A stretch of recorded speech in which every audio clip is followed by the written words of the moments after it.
custo de vida, emprego e desemprego, cesta básica, tarifas públicas, salário mínimo. Agora, na Brasil Atual, a análise do DIEESE.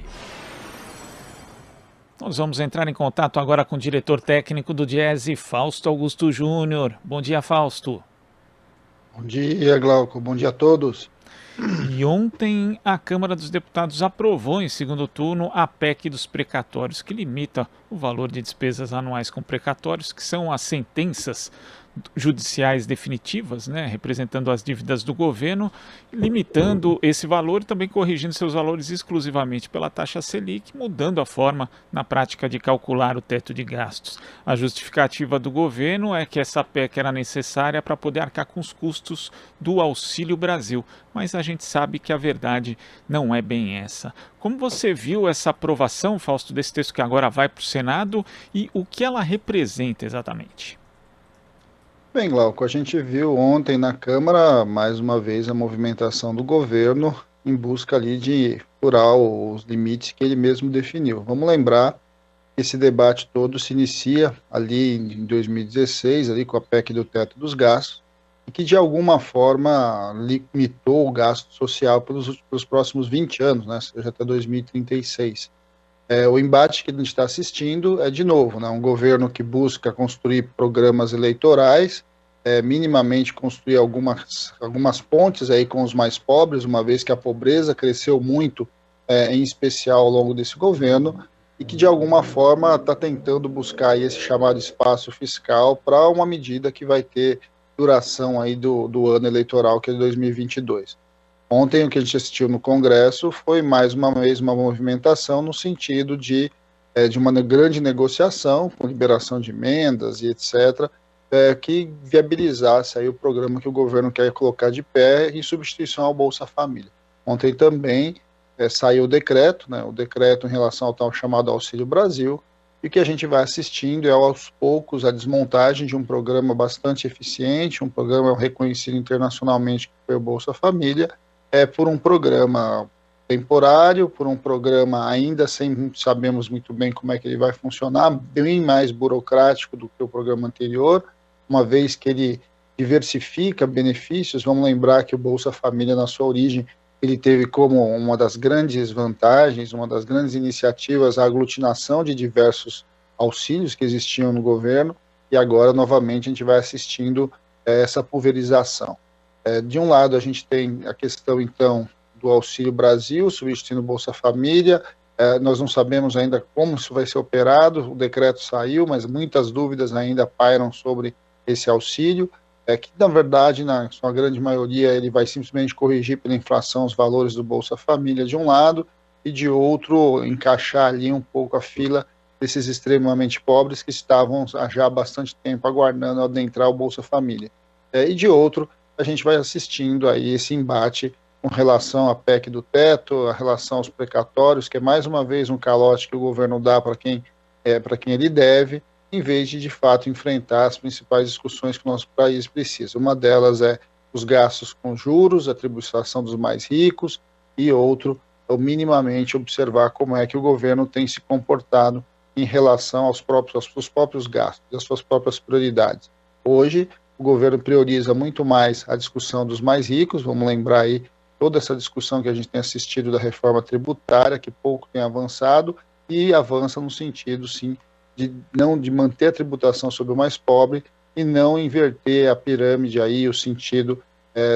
da tributação no Brasil. Não se faz o debate mais ampliado, simplesmente você fica tentando encontrar mecanismos para não enfrentar o debate principal, que é a discussão do teto de gastos. Vamos lembrar, o governo está se burlando do teto de gastos, está usando aí uma mudança de regra durante o próprio jogo, e ao mesmo tempo fica tentando afirmar que mantém uma medida que, de certo modo, o próprio ministro da Economia diz que defende, mas que no fundo a gente está vendo, e defende de acordo com a sua oportunidade, de acordo com o seu projeto político para 2022.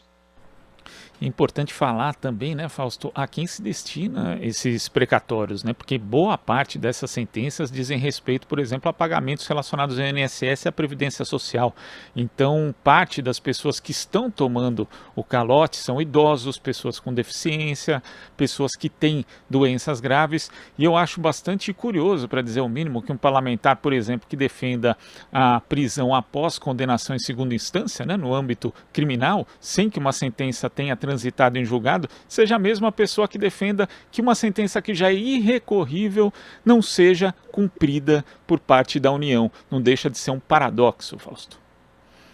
Não só é um paradoxo, como que a gente está assistindo aí, Glauco, é algo bastante grave. No caso dos precatórios, a gente está vendo o não cumprimento de contratos, o não cumprimento de acordos. Isso do ponto de vista de uma economia que está bastante limitada, está andando de lado, que depende de investimentos, que depende de uma confiança no Estado brasileiro, vai se perdendo. Ou seja, a gente já está com muita dificuldade internacional, por exemplo, a gente já está em relação, por exemplo, à questão do meio ambiente, que tem tirado os investimentos do país, a gente está com muita dificuldade interna, porque simplesmente a gente está assistindo aí os indicadores sociais degringolando, os indicadores econômicos caminhando para o mesmo sentido. Nós estamos numa saída de pandemia que se alongou por culpa do próprio governo, pela sua visão negacionista de um lado, pela sua guerra das vacinas do outro. A gente está assistindo uma série de movimentos hoje que, de certo modo, traz instabilidade para o país. E não pagar dívida certamente é uma delas. Mas a gente insiste, né, Glauco, que essa, de novo, é uma opção. Você deixa de pagar dívidas que são dívidas já consolidadas, que não tem mais como o Estado recorrer, você deixa de pagar dívidas para aposentados, para servidores públicos, etc., e simplesmente não altera a discussão de juros, continua ampliando a taxa de juros, e que numa atacada só o Banco Central simplesmente gasta muito mais do que o recurso que está colocado aí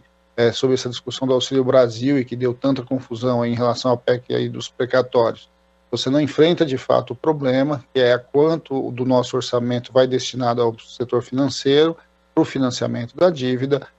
e simplesmente fica contendo os gastos sociais. O que a gente está assistindo de novo é que você vai tirando de um lado pobre, para tentar cobrir o cobertor dos mais pobres, e nisso você vai simplesmente desestruturando programas estruturais que de alguma forma rumavam no enfrentamento de um Brasil tão desigual. O nosso dilema agora em relação ao Auxílio Brasil vai ser, afinal de contas, como é que ele vai ser operado, né? Quais famílias vão receber isso, como que esse auxílio não vai se transformar simplesmente num movimento eleitoral, um movimento em que vai estar associado ali as facções políticas diversas que vão estar espalhadas por esse país. Como é que você vai ter controle de fato sobre aquilo que deveria ser um programa de Estado e não um programa de governo? Vamos lembrar, né, uma parte importante dessa discussão da PEC do precatório tem a ver ali com uma espécie de um auxílio um pouco maior, que vai ser complementado ao valor do Bolsa Família, mas que vai ser temporário, ele vai valer só para 2022. Ou seja, você não coloca, de fato, o valor do auxílio dentro do orçamento. Você dá um remendo para você passar pelo eleitoral, para dar uma espécie aí de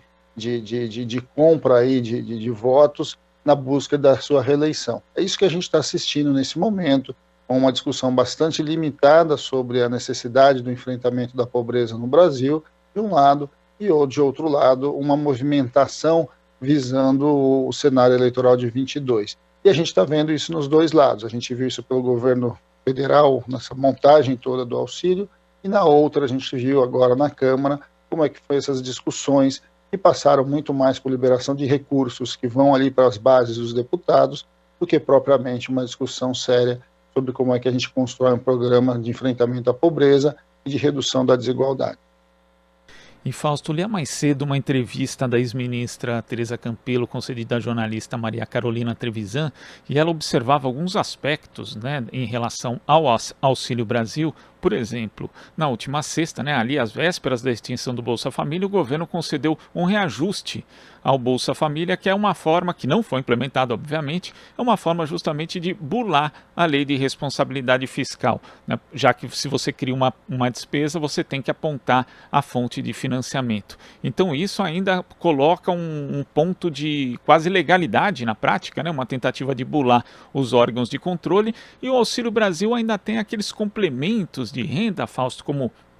benefício primeira infância, benefício composição familiar, benefício de superação da extrema pobreza, só que não está especificado ainda quanto vale cada benefício e qual tipo de condicionalidade vai ser posta para a pessoa poder receber. Então, o Auxílio Brasil, né, quando a mídia noticia, olha, o governo anunciou que vai ser pago a partir de 17 de novembro, mas ninguém sabe o que vai ser pago, como vai ser pago, para quem vai ser pago. É muita incerteza, ainda mais para pessoas que estão em situação de vulnerabilidade social, Fausto. Aí nós temos duas questões, né, Glauco? A primeira é que esse governo vem fazendo várias pedaladas e várias contabilidades criativas, como foi chamada, e que em outros momentos levaram ao impeachment da presidente Dilma, por exemplo. Vamos lembrar que todo o debate em relação ao impeachment da presidente Dilma passou ali por questões fiscais e que de fato depois inclusive foram comprovadas que não tinham razões de ser. E o atual governo insiste em movimentações desse tipo, com a anuência do Congresso, que a gente está vendo isso agora, e da Procuradoria-Geral da República. De outro lado, a gente vai vendo essa questão de aumento da burocracia, né? Uma das grandes vantagens do Bolsa Família era ter uma estrutura bastante simples, descentralizada, e que de alguma forma, rapidamente, você conseguia captar e beneficiar aqueles que mais precisam. Não é à toa que você vai chegar a um número bastante expressivo de famílias, em muito pouco tempo, mais de 10 milhões de famílias, agora nós estamos falando em 17 milhões, por conta aí em especial do crescimento da pobreza no Brasil nesse último período, e que de alguma forma ele conseguiu garantir uma base de sustentação ali, principalmente da segurança alimentar.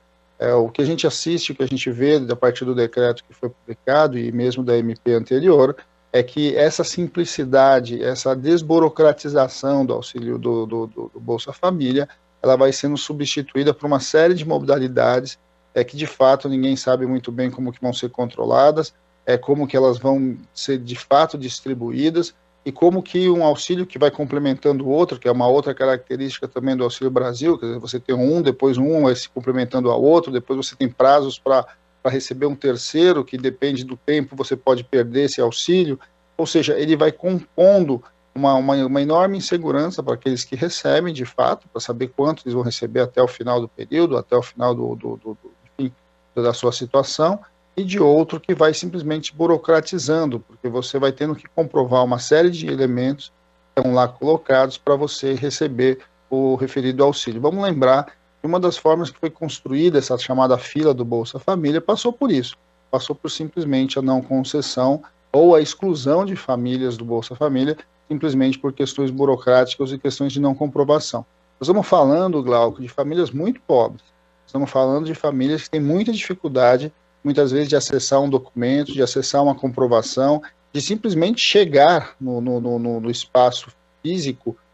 de concessão do próprio benefício. Então, nós estamos falando de uma população que deveria ter-se simplesmente um avançar de toda a discussão do Sistema Único de Assistência Social, chamado SUAS, e é por dentro dele que se deveria minimamente construir os indicadores, construir as melhores políticas para que você garantisse a segurança alimentar dessas famílias que vivem na extrema pobreza. Agora, o que a gente está vendo, mais uma vez, é um processo de centralização, de um lado, de outro lado, diversificação aí de benefícios, e aí simplesmente porque cada benefício vai acabar sendo usado depois como uma campanha eleitoral, uma campanha política, e o mais grave de tudo, na verdade, você tem um financiamento que não está cravado ali no orçamento e que ele tem prazo de validade, final de 2022, ou seja, logo após a eleição presidencial, esse complemento aí vinculado ao Auxílio Brasil, que tem a ver com a aprovação da PEC dos precatórios, ele deixa de existir, ou seja, a gente sabe que a prioridade de um programa, de uma política pública, tem a ver com o seu financiamento. O financiamento do Auxílio Brasil não está garantido, acho que é uma questão a ser discutida, porque, afinal de contas, o que mais se teve de importante no Bolsa Família por ele ter sido uma política que durou 18 anos, ou seja, ela transcendeu governos, ela foi implementada enquanto uma política de Estado e que agora a gente vai assistindo uma transformação, uma substituição por um programa vinculado a um governo que tem uma visão muito de caridade em relação à política pública com relação aos mais pobres. E, ao mesmo tempo, não vamos esquecer, viu, Glauco, ele introduz já elementos do que esse governo defende, que é o caso ali do auxílio creche, que é uma espécie de voucher no sentido de privatização da educação, algo que esse governo já defende há muito tempo em relação à educação e à saúde, e que ele vai aproveitando esses programas, né, nesse caso, essa mudança aí do Bolsa Família, para implementar. O que é o voucher? É que as famílias que tiverem que colocar seus filhos em creches vão receber um recurso que não vão ser recebidos. Ele vai direto para a instituição privada, que vai garantir essa vaga dessa creche para essa criança. Então, de certo modo, a gente vai assistindo de novo um movimento que, ao mesmo tempo, ele parece ser importante, parece ser bom, nós estamos falando de recursos para os mais pobres, isso é fundamental, mas, de outro, ele vai mostrando como o governo simplesmente tem uma visão muito mais na eleição de 22 do que na estruturação de fato de um programa que possa combater a pobreza e combater a nossa desigualdade. Dentro dessa lógica de desmonte do Estado. Fausto, muito obrigado pela sua participação aqui no Jornal Brasil Atual e até a próxima. Até a próxima, Glauco. Bom dia a todos novamente. Bom dia. Conversamos aqui com o diretor técnico do Diese, Fausto Augusto Júnior.